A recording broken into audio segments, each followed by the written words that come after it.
Esse e para vós termine tudo aquilo que fizermos por Cristo, Senhor nosso. Amém. Santa Maria, Mãe de Deus, rogai por nós. Então hoje, sábado, dia de Maria.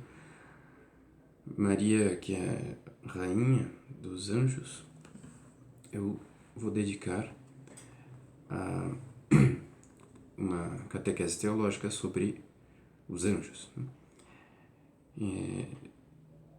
Dentro da angiologia, da qual já tratou muito e magistralmente bem o Dr. Angélico Santo Tomás de Aquino,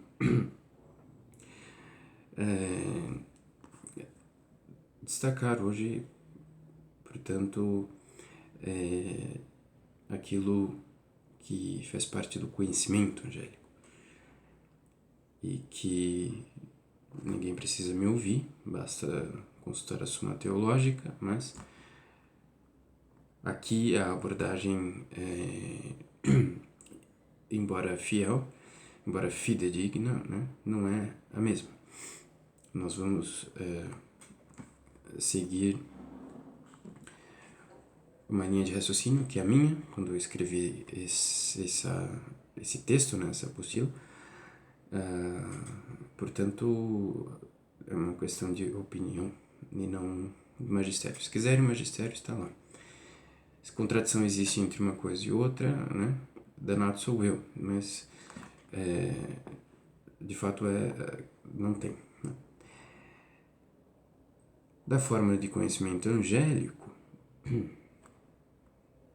ou do conhecimento angélico como um conhecimento singular. Respondendo à pergunta se os anjos possuem 3 tipos de iluminação. Essa pergunta parece despropositada, né? De onde que surgiu essa pergunta? Por quê? O que seria essa iluminação e por que 3? Isso é o que existe de diferente nessa explicação que recorre a uma coisa que Santo Tomás de Aquino não leu, não pôde estudar, que foi justamente a revelação de Deus Pai a Santa Catarina de Sena, que deu origem ao livro, né, com a revelação, o livro O Diálogo. E lá Deus Pai, se dirigindo a Santa Catarina de Sena, no diálogo místico, diz que são 3 as faculdades da alma pela qual o homem pode, pelas quais, o homem pode atingir a perfeição. E essas faculdades são a memória, a inteligência e a vontade. Bem, se a perfeição ela se orienta da matéria para a forma, e a perfeição, na verdade, só pode ser perfeição formal, não adianta nós juntarmos, né, como numa coleção, né, atos de piedade, ou mesmo irmos à missa sempre, todos os dias ou todos os domingos, né, assiduamente, se isso não tem uma forma, se isso não justamente conduz à finalidade dessas coisas, que é a nossa perfeição, né, que é a perfeição espiritual, né, perfeição mística, perfeição da caridade. E então essas 3 faculdades me parece que não podem faltar nenhuma criatura, né, de natureza espiritual. Nós não somos puramente espiritual, mas a nossa perfeição sim é espiritual, porque é a perfeição da nossa alma. Então aos anjos também eu vou referir em paralelo às 3 iluminações, às 3 faculdades do homem, como revelado por Deus Pai a Santa Catarina de Sena, eu vou relacionar com 3 tipos de iluminação. A iluminação comum vai ter a ver com a memória do homem. Então, a iluminação comum no anjo vai ter a ver com a memória do homem. A inteligência do homem vai ter a ver com o intelecto do anjo. E, por fim, a vontade do homem vai ter a ver justamente com a vontade do anjo. Então, é claro, o anjo ele é iluminado nessas três faculdades, né? É uma luz pura, é uma luz, diríamos assim, imaculada que eles recebem, né? Até porque não existem as limitações do corpo e os anjos bem-aventurados receberam essa, assim como os outros que não foram bem-aventurados, que se tornaram demônios, receberam nessas três iluminações, receberam muita luz de Deus. O próprio Lúcifer recebeu muita luz de Deus, é o que mais recebeu luz de Deus, e isso que motivou neles uma decisão na vontade, que é a culminação, né, da fé dos anjos, entre aspas, e da nossa fé também, né, que depende, não é ela que vai decidir se vamos para o inferno, se vamos para, perdão pelo barulho, se vamos para o céu, se vamos ser condenados ou salvos. Não é só a fé, né, mas é uma decisão da nossa vontade. E isso através de coisas muito obscuras, né? Isso através do véu da fé. Então, é por isso que eu não, Deus Pai que fala das faculdades do homem, ou seja, coisas que nós temos e que nos suportam. E nos anjos essas coisas só podem ser formas puras, então eles recebem luz, poderíamos dizer, nessas faculdades. Mas o anjo, ele, na verdade, ele não pode ter, por exemplo, uma potência, né, na sua memória, como nós vamos ver. Ele não pode ter potência na sua inteligência. Ele não pode ter potência na sua vontade. Veremos isso mais tarde, mas quer dizer, para não deixar assim no ar, que o anjo recebe uma vez só o conhecimento, ele intelige uma coisa só e decide-se por uma coisa só, por um ato apenas. E isso é a sua forma e esse é o seu destino eterno, é isso que determina o seu destino eterno. Bom, então, se os anjos possuem três tipos de iluminação. Na verdade, a resposta não é tanto uma contagem, né? Se são 3, se são 2, se são 4. Mas o paralelo, porque eu vou falar de 3 tipos de iluminação, em paralelo com as faculdades da alma em Santa Catarina de Sena, e eu acho que ficou muito bom para nossa instrução e edificação interior.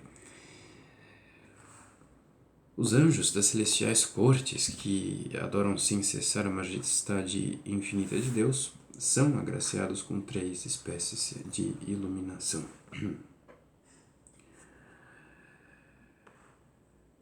Conforme a sua natureza espiritual, né? Então é claro. Nomeadamente a iluminação comum, a iluminação intelectual e a iluminação da vontade. A iluminação comum é o que distingue nos anjos a imaginação humana da noção angelical. Então, um anjo, por exemplo, ele não tem, porque isso tem um paralelo, um análogo aqui à memória no homem. O anjo não possui memória nesse sentido, né? ele só tem noção. E ele percebe, na verdade, aquilo que se passa, tudo o que aconteceu, né? Isso fica retido na nossa memória. Para o anjo, isso é uma noção inteira, é uma noção conjunta. Então, a iluminação intelectual é ela que vai dar depois alguma forma para essas coisas. Mas o anjo, ele tem como que uma visão, nessa iluminação, como que uma visão completa e sem limites da própria realidade. Quando foram criados mesmo com os olhos de Deus, né? Deus espargiu muita luz através dos seus anjos. Seus anjos são realmente, e como seria impossível expressar, muito iluminados. E são fontes de luz, pelo menos os anjos bons. Os outros que se tornaram demônios, também porque quiseram, né, por uma deliberação livre da sua vontade, esses simplesmente rejeitaram a luz e, portanto, só podem consistir em trevas, e é nas trevas mesmo que eles habitam, né? Nas trevas do inferno. Então, a iluminação comum, né, no anjo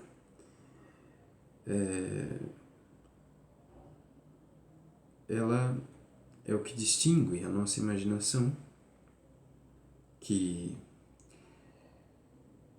contém, né, por assim dizer, a nossa memória. A memória é uma imaginação, é um pensamento. Não é qualquer pensamento, não é qualquer imaginação, mas é um pensamento específico de coisas que aconteceram e que ficam ali retidas. A memória se relaciona não só com o passado, mas também com o futuro. Quando nós intencionamos de fazer alguma coisa, aquilo primeiro se torna uma forma, um esquema, né? Vou fazer isso, e aquilo passa a existir na nossa imaginação como fato, né? Eu imagino que vou fazer isso. Então, é uma forma também de reter na memória uma coisa, muito embora esteja ainda por acontecer. O anjo tem noção de tudo isso ao mesmo tempo, portanto, ele não tem propriamente memória, mas nessa iluminação que eu chamo de comum, ele tem uma noção, e essa é a distinção, portanto, porque a noção angelical, não sendo de fato uma forma de imaginação, pois a imaginação do homem reside principalmente numa capacidade de abstração, na qual, inclusive, as direções do espaço são cogentes, bem como outras coisas que são pressupostas nos sentidos humanos, reais ou irreais, né? Porque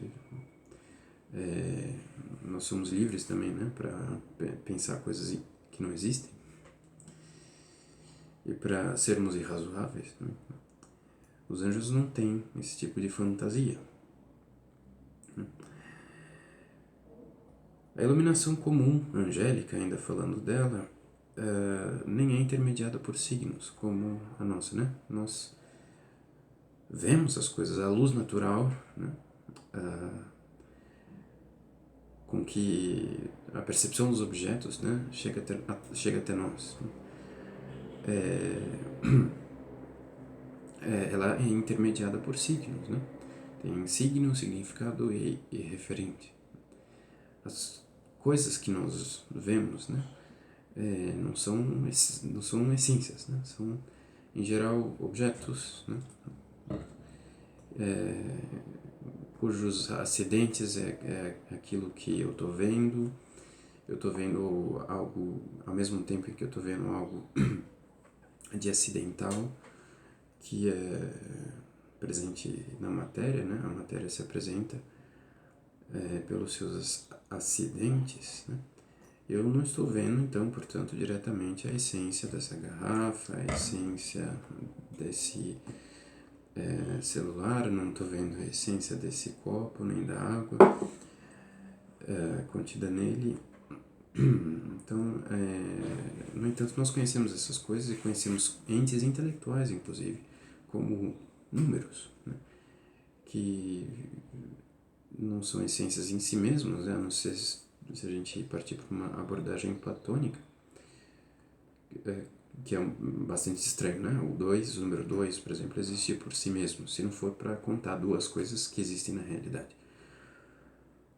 Mas isso são signos, então quer dizer que a nossa visão das coisas é indireta.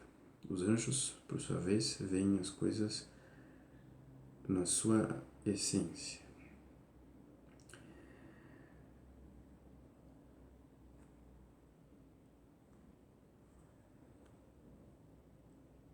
Eu falei do espaço, né? Para nós o espaço é uma coisa cogente. Cogente quer dizer que nasce conosco. Então, nós nascemos já aqui dentro de um espaço, né? Para nós é natural, né? Que nos movamos, né? E que tem as direções do espaço, né? Eu posso andar para a direita, eu posso ir para a esquerda, né? Cima, para baixo. E são basicamente 4 as direções do espaço. E o anjo, bem, que não é um corpo, porque é próprio do espaço conter formas corpóreas, o anjo, portanto, não tem essa presença no espaço. Mas ele tem, como vou dizer aqui, a capacidade de reconhecer, sim, o espaço. Né? O espaço não é totalmente estranho ao anjo. Com a diferença de que, tendo os anjos sido criados com a capacidade de conhecer o espaço, eles fazem-no sem necessariamente estar sujeitos a ele, como é no caso do homem. Pois não se pode falar da potência do homem, ou seja, daquilo que eu posso fazer, ou de como eu posso me mover. Se eu posso me mover de ponto A para o ponto B, é porque também é possível o movimento do ponto A para o ponto B. Portanto, a minha possibilidade no espaço não depende só de mim, mas depende também do próprio espaço. O espaço tem que ser capaz de conter as coisas, assim como eu posso me mover, mas isso é uma possibilidade minha, mas não pertence só a mim, pertence também ao espaço. O espaço tem que ser capaz de me transportar, por assim dizer. Então, isso mostrando que o espaço não é uma coisa subjetiva, né? É só uma coisa que existe na cabeça do homem. Tanto não é que o anjo conhece isto, né? E ali onde ele vê, né, um ato, quer dizer, uma potência que passou por um ato, né? Então, um ente que está no ponto A tem potência de se locomover, de se mover até o ponto B, né? Então, quando acontece isso, e enquanto ele está no ponto A, ele já está lá em ato, aí ele se move para o ponto B, ele está em ato no ponto B, é ali mesmo que o anjo o vê, né? Porque o anjo vê as coisas. Então, é claro que para ele é visível, né? É percebível, é conhecível o espaço. Pois aí mesmo onde o homem se move, aí mesmo o anjo o vê.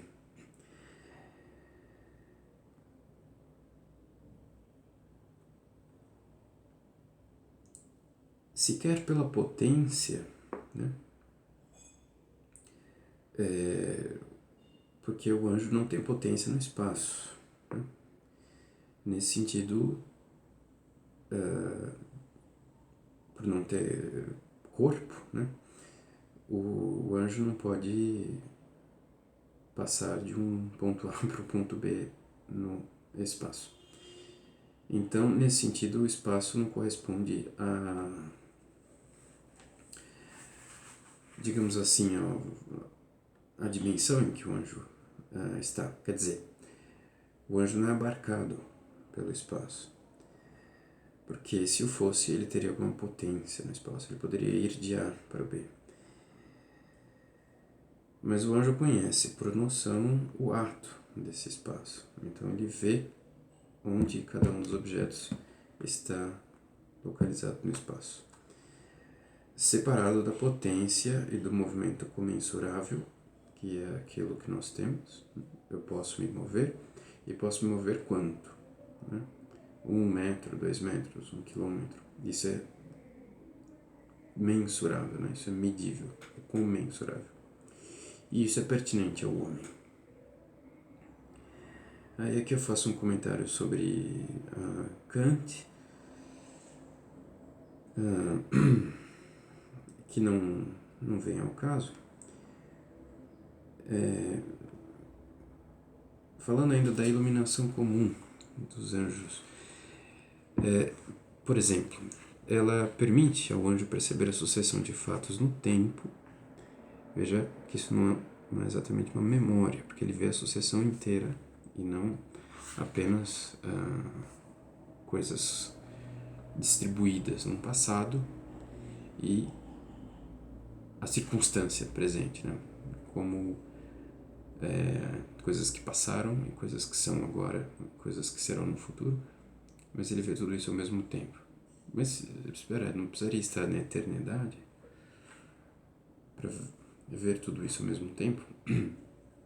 Não, quando o anjo passa para a eternidade, é simplesmente o seu conhecimento da sucessão temporal simplesmente se amplia ilimitadamente na visão beatífica de Deus, de modo que ainda não é memória, até porque a memória não pode subsistir como tal. Ainda que existisse memória nos anjos, ela não pode subsistir na eternidade. Na iluminação intelectual isso é bastante simples, né? Eu não preciso ler tudo que eu escrevi. O anjo conhece as coisas a modo da razão, né? Então ele é onde acontece o conhecimento lógico, né? Onde é possível fazer operações como indução, dedução, né? É aí que o anjo conhece, por exemplo, como eu digo aqui, né? Essa iluminação, a iluminação intelectual, já estou falando, portanto, da segunda iluminação, é o que lhes permite entrar em contato com as leis e princípios eternos, as razões e proporções lógicas pré-existentes à criação do universo, isto é, no Verbo. Então aí eles conhecem coisas que estão no próprio Verbo, que é a segunda pessoa da Santíssima Trindade, que se encarnou no seio da Virgem Maria e se fez homem, nosso Senhor Jesus Cristo. Para terminar, então, falando sobre a terceira iluminação, que é a iluminação da vontade. Então, a vontade do anjo recebe uma luz. E aí ele se decide se vai na direção dessa luz ou se não vai. É muito simples assim, né? Na iluminação da vontade, então acontece, por assim dizer, a fé do anjo. Aquilo que vai motivar a sua natureza, né? O seu destino eterno. A sua verdadeira forma, né? Se vou amar, servir a Deus, ou se, ao contrário, vou odiá-lo e persegui-lo e aos seus. Finalmente, eu digo que há ainda uma infusão de luz sobrenatural especial. Essa é um extra. Nos anjos que servem a Santa Missa e adoram o Santíssimo Corpo e Sangue de Nosso Senhor Jesus Cristo, infusão de luz essa caracterizada por uma enfática ação da luz da vontade. Ela é iluminada, a vontade é iluminada enfaticamente. Os anjos já conhecem o Verbo, né?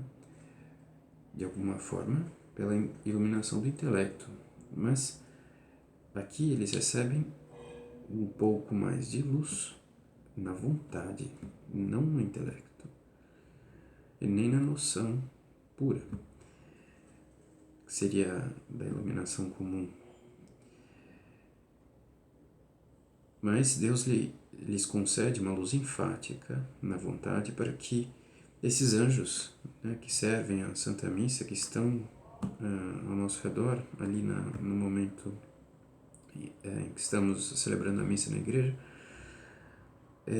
esses anjos, motivados por essa luz, se prostram por amor a Deus diante do Verbo divino na hóstia, culminando as potências angelicais, todas as três, porque a primeira não faria sentido sem a segunda, que também não faz sentido sem a terceira, iluminação da vontade, que se torna tão enfática e tão intensa nesse momento, que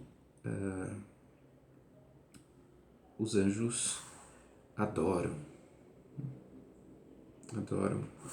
Deus na Eucaristia. Então, todas as potências se unem num supremo ato de adoração espiritual no qual sentem um inefável gozo em torno da luz promanada de Cristo na Eucaristia, enquanto entoam um cântico, eu ouso dizer, como se lê naquele Salmo 35, no versículo 10, em vossa luz contemplamos a luz. Tal vantagem, perdão pela interrupção, tal vantagem, quer dizer, essa de adorar a Cristo na Eucaristia, foi também concedida a nós. E nós fazemos muito pouco dela, essa que é a verdade. Por fim, eu digo que, falando nisso, né, se os anjos pudessem ter alguma inveja de nós, na nossa condição, aos anjos não é possível a inveja, que é um pecado, né?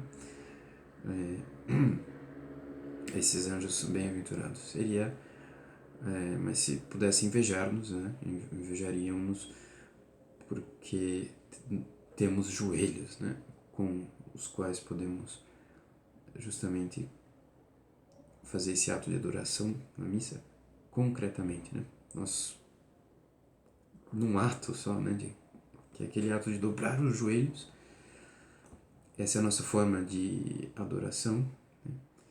E para os anjos até isso, que faz parte de uma natureza inferior a deles, até isso eles quereriam, se fosse para aumentar a glória, ou melhor dizendo, o louvor da glória de Deus. Então, com que amor devemos amar a Eucaristia, né? Com o mesmo amor com que nós amamos a luz do mundo que está presente ali. Então, a luz esteja com aqueles que assistirem esse vídeo, mas todos os nossos conhecidos, amigos, irmãos em Cristo, né? Pensem nisso, né? Se for possível uma reflexão, a luz da luz, como diz o credo, nosso Senhor Jesus Cristo. Para sempre seja louvado. Amém.